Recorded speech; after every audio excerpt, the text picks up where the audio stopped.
Ever wonder how a small group can build one of the largest organizations in Star Citizen? Today, I'm sitting down with Havoc, one of the founding members of Atlas Defense Industries, and we're going to reveal how ADI grew from just a handful of players to nearly 10,000 strong. From early challenges to our biggest milestones, Havoc and I will uncover what it really took to build an organization of this scale. In this interview, Havoc shares his 11 years of playing Star Citizen and how it helped ADI grow. We'll look at the strategies and the decisions and how it shaped our journey, how we tackled the early challenges, and what it means as Star Citizen heads towards 4.0. If you want an inside look at how an org like ADI thrives, you're in the right place.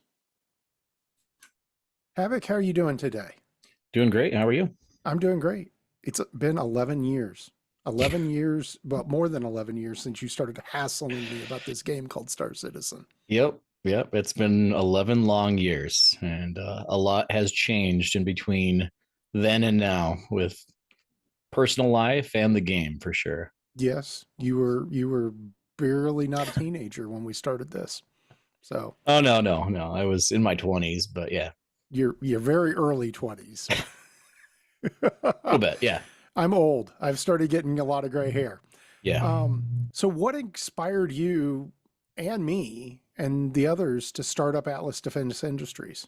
Oh, what inspired us? Well, as I mentioned before, my close friend got me into the game, and I was just like kind of floored with everything that Chris Roberts was wanting to accomplish. Was a game like no other. Reminded me of his vision of Wing Commander 3, and I played the crap out of that game. But I remember we were largely doing a lot of things in Arma 2 and then just shortly after Arma 3. So this was kind of in the heyday of Task Force 88. Yep. And when I saw it, I came to you and just like, hey, Jay, let me tell you about this great game that's probably going to be a pretty big deal in the future. And you're like, in 2 or 3 years. Yeah, that's right. It was like 2 or 3. Trust me, 2 or 3 years, we'll be in a good state. Yeah. Boy, did I have no clue. Might have missed the mark a little bit there. Oh man. And you can go ahead and admit that there were 4-letter words that were said back to you on what you had been smoking and drinking. Yep. Pretty much. I remember those days very, very vividly. I do as well. I remember you guys hassling me and beating me down like there were, like there was. It took 6 months. Yeah. I mean, you first broached the subject, and I was like, no, go away, leave me alone. I don't want to have anything to do with this. Yep. And Sam and Falcon caught wind of it, and they're just like, all right, let's go help Havoc out. Let's put a whole, because we know Jay. Let's put a whole. Sorry. Let's put a whole. Now you're in your 30s and have screaming kids. Yes. Sorry. So what were the initial goals and aspirations that we put together for ADI as you remember it back then? Let's see. Initially, let's see, goals and aspirations. We were back then. We were trying to think big, and it was like like 500, maybe 1,000, members in this whole thing. And we'll be a large organization somewhat. I should have showed you the slides. It was we're aiming for 350 was in that initial slide deck. The one that Falcon made? Yeah. Oh man, we're aiming for 350. Gosh, and I remember sitting in the meeting. I think we could beat that. I think we could do 500. And I thought you were crazy back then. Yes, you thought 350 was crazy. 500 was insane. And, goodness. Because Task Force 88, the armor group we were running, was 100, 125, 150 on a good day. Yeah. And so it was a big deal. I remember those guys putting together that for lack of a better term, PowerPoint. We literally had a PowerPoint that we streamed out to folks 11 years ago this week, basically. Yep. And said, this is it. This is, what we think we can do. And we were trying to rally guys, and we got about 65, 70 guys from Task Force 88, from things that we had done previously. And, started ADI, basically 1 year ago next week. Yeah. So I mean, but aspiration wise, I mean, we're a little bigger than 350 members now, wouldn't you say?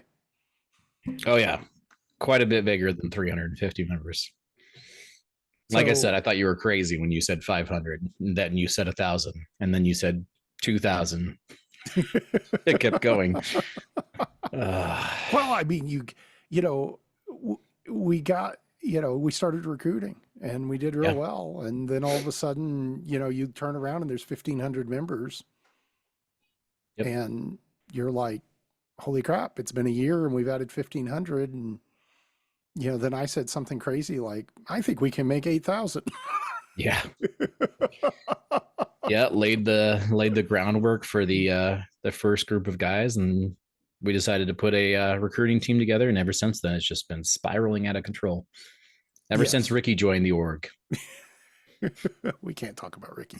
Um, so, can you describe what some of the initial challenges were for us as we were starting up Atlas Defense Industries back in the day? I think a lot of it was getting all of the getting the initial workings of how we wanted to approach people and recruit people. So when I was putting everything together, I think the hardest thing for me was trying to message people and draw them in. Like, we're going to be the biggest thing since sliced bread type of talk. Like, just really getting them interested in what ADI was going to be all about, And setting the initial core foundation. it was a hard sell because there were some groups that had 500 to 1,000 members when we came Yeah. in with 100. Yeah. And Fair. so, I mean, it was a hard sell. I mean, there was a lot of people are, yeah, we hear that from everybody. Good luck. Yeah. Um, Yep. and so how did we, without going into too much detail, how did we overcome the challenges of recruiting and getting our name out there? And, what was the key thing for success that you saw that was our breakthrough in that space? I think a lot of it was just that we offered a different approach than most other orgs did. We had more of a organized stance on how we want to approach the game, and most of the other orgs out there were just thinking of how to, I don't know, get people involved in like things like Mumble and TeamSpeak back in the day, or Ventrilo. Yep. And we were thinking big picture, and nobody else really was. uh, I think that that's what truly set us apart from 99.9% of the orgs out there. Is we had a vision of this big, huge picture that no one even thought of. And we're just like, no, no, trust me. If this game actually becomes successful, excuse me, and continues to grow in funding and citizens, it's going to be huge. Unprecedented levels of huge. Well, yeah. And I think, us sitting here and talking about this today was one of the items that we had in our initial presentation 11 years ago was to Yep. set up a YouTube channel or a video, and do a podcast about Star Citizen and what our vision is for it. And here we are 11 years later doing that vision. So, I mean, we had a lot of foresight. I think, from my perspective, and I love your thoughts, our big focus was setting up a structure and a methodology and a ethos and realizing, from my perspective, that what we were needing to focus on was staffing. Oh yeah. That, members will come and play the game, but the only way you grow and organize an org is to have, members that are helping run it that we call staff. Yep. And without that, I don't think we would have had any success whatsoever. Can you kind of explain what we did that wasn't normal in gaming communities as far as that goes from your perspective? As far as what wasn't normal,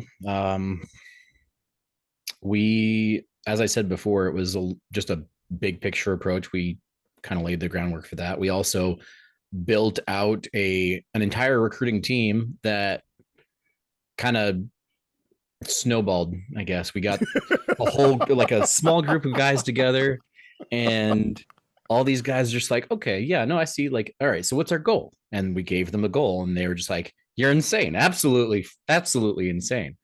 But they took it and they ran with it, and they grew that recruiting Well, team, which, we had 300 people the day we yeah, started the recruiting team, yeah, roughly 280, 300, somewhere in that ballpark.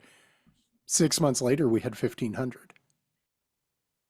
yeah. And it was all labor. I mean, it was all people that were just running around like crazy people. So, um, but here's my question: throughout that process, did you ever have a moment of doubt that we were going to be able to pull this off? Oh yeah, almost every year. Every year I was just like, there's no way. There's absolutely no way. Um, and the more that Star Citizen went on, I was just like, oh, I don't know if Chris Roberts' dreams really going to actually happen to the fullest extent of what we originally thought, or what Chris Roberts even thought. I Uh, thought it was just gonna be like, I think this game might be like 50% of what they said it was going to be, and this was before the scope had increased near as much as what it is now. oh my Now it's God, off the yes. charts. But initially, like that little vision that he had, I'm like, I don't know if he's going to attain that. And he was going for like more of a freelancer approach, and then you know And that would then have it turned, been good. and then it turned into something much, much crazier. Yeah, yeah. Which, if it was like the freelancer approach, we would have had it 5 6 years ago at the very most. Yep. But Here we sit in year 12 and year 11 of ADI, and yeah, we're still 2 years away from beta, I think, yep, at the earliest. yeah, absolutely. Oh, I'd have to say there's at the end of 2026 is probably when we'll see at least a beta build, something they can call like, this is pretty much almost there. And I think that most people will be very surprised when we get to that point, because it'll no longer be like it used to be. It won't be like, well, there's game breaking bugs, but we just have to deal with it because, quote unquote, it's an alpha. But you really have to think about it. And I hate a lot of the critiques of, well, it's been an alpha 10 years, we can't consider it an alpha anymore. And no, it's we still an alpha. it's still an alpha. We're still testing it. We're part of, essentially, like I said before, the development team, because we're the testers, and we're going to see the worst of the worst, and we're going to continue to see the worst of the worst until we reach beta and we reach 1.0. But I don't think anybody realized how much the scope of the game would increase over the years. And we started off with this small picture, and it just grew exponentially. And we said yes to it. So we all were like, yeah, that sounds great. Cause we were all dreaming, and it was a very ambitious project, but no one realized how much work would have to be done in order for us to get to that. So I think that's what a It's lot of people don't realize. it's a major challenge, and Yeah. but we're starting to see fruits. You can see, I mean, compared to when we were flying around in the baby PU with, Yep. 15 other players, and we just had, Port Olisar and a couple of moons that we could fly around. We couldn't even land on. Couldn't even land. And we had those Um, cryastro stations that yes, repaired our ships. the magic hover drones that would come out and fly Yep. around and fix you up. So, as we manage to grow EDI from a small group to one of the largest orgs, I mean, as of today, we're just shy of 9,800 members. Yep. What strategies did you find most effective in achieving this growth? I think the biggest strategies was just maintaining who we are as an org. And we've dealt with a lot of drama incoming and outgoing, and it's been a You, long 11 years.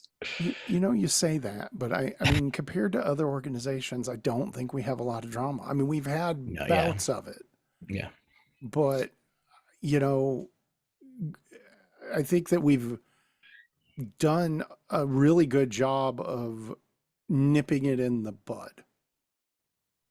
yeah, And And the truth is that gaming organizations are notorious for being having gamers that are super antisocial and want to just watch the world burn. And you'd think that an org that has this many people would have a lot of those guys, but I, I think we've done a good job of avoiding that. Does that make sense? Yeah. And we have some real simple rules. Don't be a jerk. Don't cause drama. And real life comes first. And if you violate one of the first two rules, you get one warning, and then you get the boot. And I would say that we're pretty effective in implementing that. Yeah. And what are your thoughts? I mean, how do you feel we've done on trying to live up to those ethoses that we set? And those three core rules were set day one. Yeah.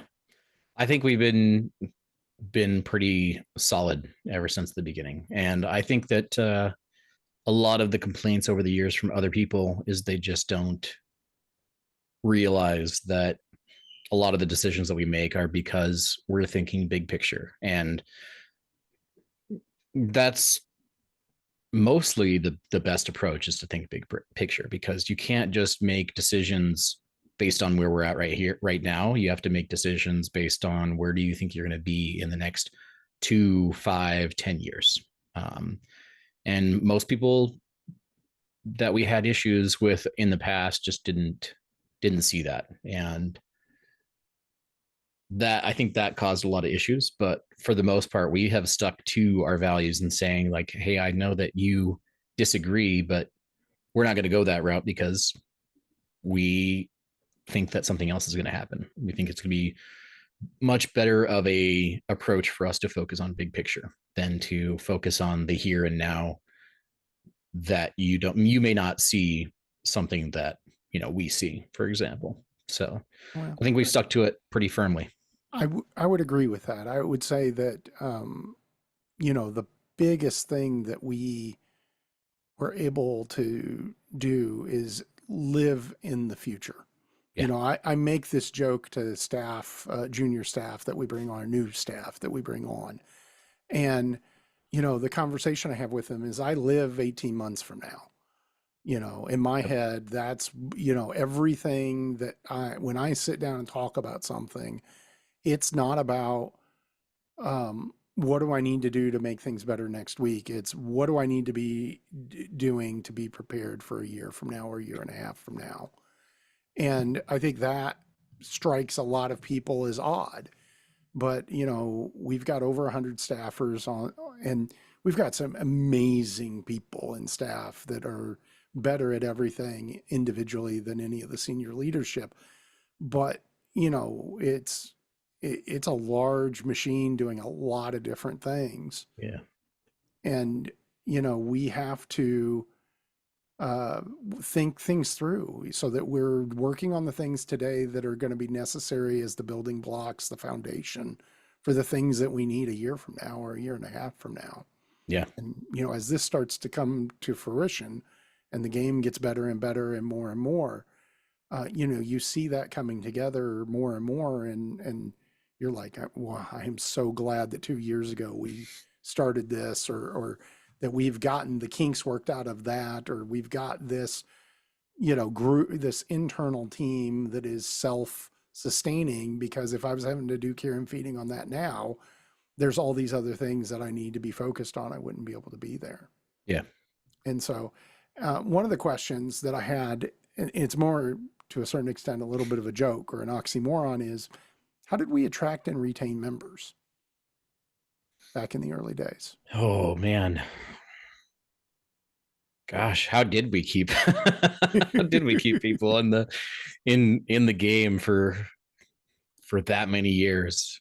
Well, and I would, here's the joke I tell a lot of people.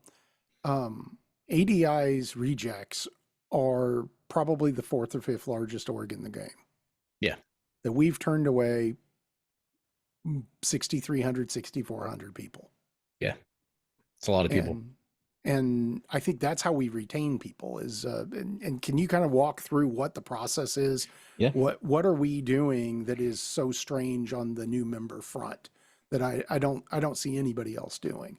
Well, and that's, that's one thing that just nobody takes the time to meet with people that they invite or interview people and vet them for example. I mean, Yes. uh, how do you expect to make a big organization, let's say a corporation, or anyways, like if it's a business, you treat it like a business, for example.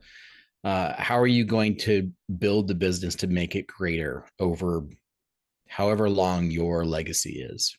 And a large part of that is you pick the right people, and you are very uh, scrupulous with who you let into the org. You don't just let any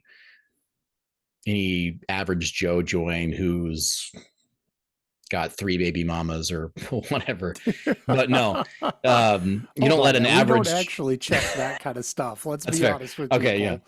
You know, we sit, but we do interview everybody. I Yeah, mean, we ask them questions. I mean, and we empower junior, staff members to make the decisions. I mean, we turned away 2 people yesterday that were yeah. completely unrelated to each other. Yep. No, we're just scrupulous with who we choose. We don't let any average Joe join, and we make sure that they have a good personality that fits in with ADI. That is going to be an overall benefit and not a negative for the entirety of the org. So essentially, just we want to have the right people for every single part of the org. So if we essentially interview somebody and find someone could be a great fit for something later down the road, I don't know, for example, let's talk about Jolly. Rewind to Oh, before man. he joined, and we learning about all of his history. And I didn't even know about this, but you learn all about his history as a brigadier general. And Yeah. just, yeah, those people like that who have already established like their life, and they've proven their loyalty could lie in one organization, for example. And people like that, loyal people, those are hard to find, but when you do find them, they are worth their weight in gold. Those types We, of people are amazing. and we have a ton of those. I Yeah. mean, just out of pure blue recruiting. I mean, out of the blue random, we've just been lucky. I mean, like people, like-minded people attract each Yeah. other. Yep. And so, well, as we talk about that, what are some of the key milestones in ADI's history that you're the most proud of? What are the things I mean, you really are, without you, there would be no ADI today. Now, one way argue that might be the same case for me because Yeah. I've been here, I, I've been the guide stone. But if you had not been poking me with a sharp stick, there would not be ADI today by far. So, what Yeah. is it that you're most proud of over the years? I think I'm largely most proud of that first 100. Um, I brought Dark Myth. Brought Dark Myth was pretty pivotal in the okay, we can actually do this, because he had a lot of he brought a lot of benefit to the org as a whole. And then 500, And then 3,000. a couple of months later, 1,500. Um, Yeah, no. I mean, And we when we shot got up. to 9, I'm like, I, gosh, I had, when did we hit 9,000? Because this was Last year. within the last year. So I was gone. And I think I checked in halfway through, and I'm like, wait, hold up, dude. What? I've been gone for almost a year and they hit 9,000. What's going on? That was a pretty, and this was the year that 318 landed too. And still I was impressed with the amount of people that we gained. 318 was abysmal, but Well, I mean, nothing beats 2015. I mean, yeah, I remember very clearly New Year's Eve, 2024. 2014. Yeah. 2014. Sitting there, and we were just starting the recruiting program in earnest. I mean, big time. Yep. And it was like, okay, we've figured out what works. We know how to contact people and invite them to the org. And we're sitting there at 300, maybe 350 members tops on December 31st, 2014. Yep. By Christmas of 2015, so not even a full year later, we had 2,600 members. Yeah. And it was, I mean, I used to make the joke that, we had, I don't know, 25, 30 people working on staff at that point for the org. Yeah. And I made the hilarious comment once to somebody, they were asking us, how do you guys get so big? You have to be cheating. And it's like, no, we're putting in 150 to 200 hours a week amongst 30 of us. Yeah. To make this happen, because we know that the only way you're going to succeed is to grow now and get good people so that you're ready for the next phase. Now, again, we thought the game was going to come out in 3 or 4 years, 5 years, but 142, 2014, 2016, yeah. 2018, 2020. Well, I never thought we'd see it in 2015. I thought maybe we might see it in 2016 when we first started. Yeah. But I quickly got over that inappropriate thought process, and at this point I give up. It goes to beta. When it goes to beta, then we'll worry about launch, because we'll know launch will be very closely after that, within a year. Yeah, so absolutely. If not sooner. So what are your thoughts? I mean, what was the biggest milestone for you back in the org days? or yeah, in the org? That first 1,000 was probably one of the biggest. When we reached 1,000 members, that was a huge milestone for us. I didn't think it was going to be possible, because that kind of made me realize just how much it could absolutely be possible, especially when we were significantly smaller than something like Test or Explore. Because we were tiny. We were a little gnat because they had 1,000 members when we started with 100. Yeah, when we had a couple hundred, I was going out of my way to message, was it Virgil and Arc Security, and trying to get him to come on, them all to come on over. And that was my big project that never happened. But they were they were loyal to their name for sure. Sure. But no, I think when we got to 1,000, that was the biggest milestone for us.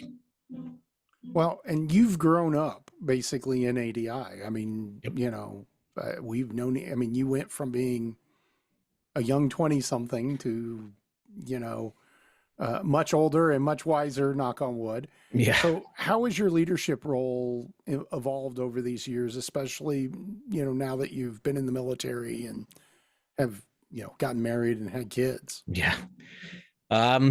See, when I first began, it was a lot of hard work messaging people and putting in the man hours. And I think for the first solid 4 years, four-ish years.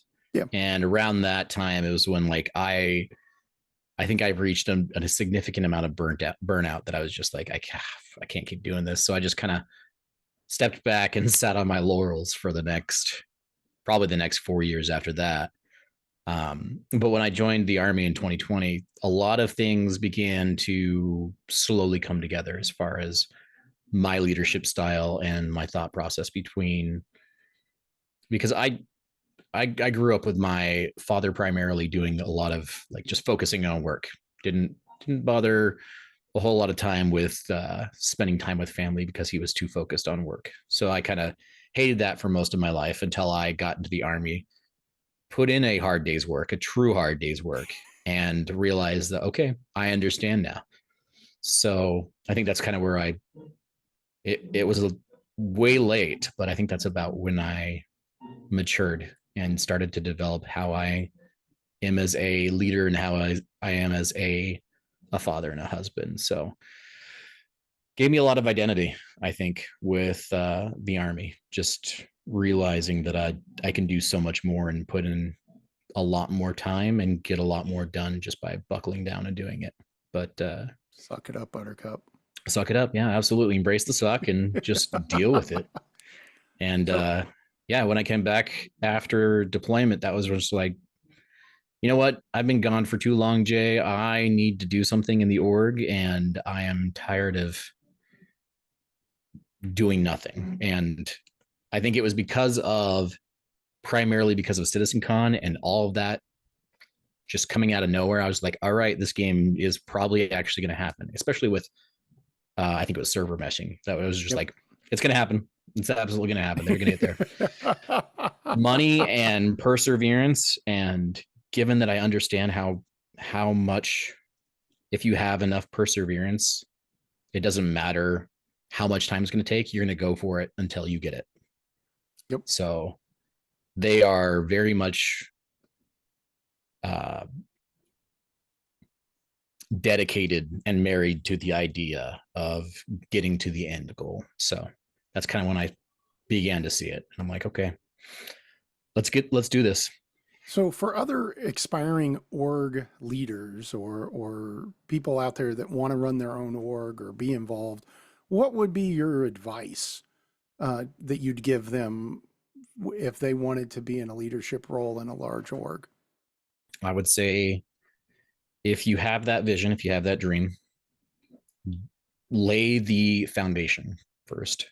Develop your vision, develop your values, develop your rules, and write down the goals that you want to hit and write down the steps that you're going to take for each goal that you're going to attain. Because if you don't do that, then your dream is just that. It's just a dream. The likelihood of you getting there is going to be slim to none unless you have the goals that you want and the steps to reach each goal. So it's absolutely possible, even when there's orgs like Explore or Test or even ADI who have almost tens of thousands. But there's only 5 million accounts that have been created since the game started. Yeah, and only about half of those have game packages. Yeah. So, So there's going to be millions upon millions when this game goes live. I would not be yes. surprised to see 30 million for 40. Yeah, I think that's possible. My caution would be to somebody, I don't know if you, even with what I know today, if you dropped me back and had me start a new org, I don't know that I could get to 10,000 by launch. Maybe not by launch, no.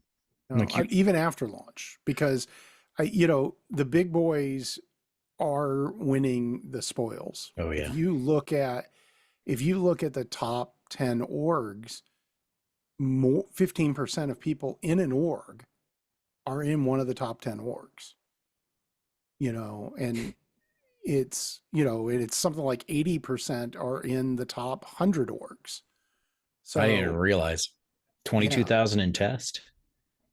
Well, yes, but only about 12,000 main Oh members. yeah, yeah, So yeah, it's all affiliate. It's mostly affiliates. yeah. So, but I mean, when you really look at main members, it's a huge chunk of, because there's only, I don't know, 400,000 in an org, 400,000 accounts today, and that Yeah. you were going to expect that ratio. If you look at other multiplayer games, they're going to have 60-70% of the people in the multiplayer game are going to be unaffiliated. They're Yeah. never going to join a group. And so, you're really looking for the more dedicated players. So, that ratio seems to bear out pretty well.